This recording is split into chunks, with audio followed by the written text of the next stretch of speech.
Good morning. We're on day 21. Who'd have thought we'd get this far? But the home stretch is just at the end of the week here.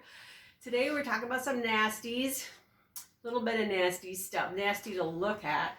You know, many of you know we're doing our kitchen over and the cupboards are in, which is great. And we got the countertops in, and I got just sent some more stuff to store under the kitchen sink to keep my counters sealed and fresh and all the rest of the stuff. But I wanted to show you, I'm just like you, things got out of control, but you got to try. You got to at least try and purge and get things together so that it's so much easier to clean up and find things in the first place. Most of this table, again, we're still putting stuff back into the kitchen.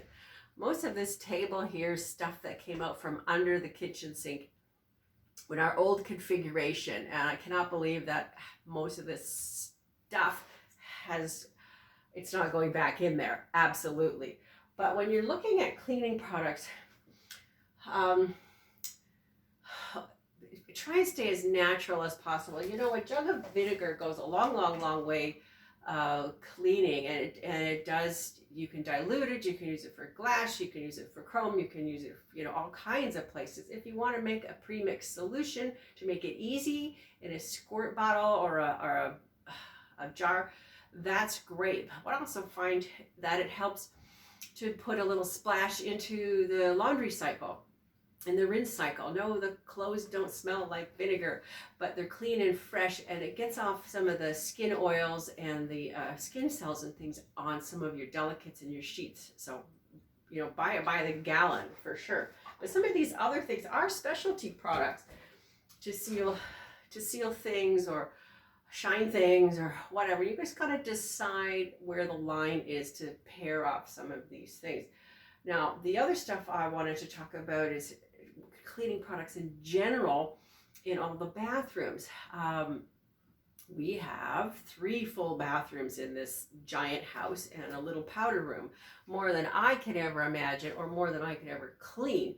And certainly running up and down the stairs with the toilet bowl brush doesn't make sense either. So in these cases, it might make sense to have a brush in every toilet that you have, and some cleaner at the same time. Just buy a smaller bottle, or divide a large bottle into small ones too, and then it's easier to go, oh, I should freshen that up, wish, wipe down the sink, and you're not running around looking for cleaning products or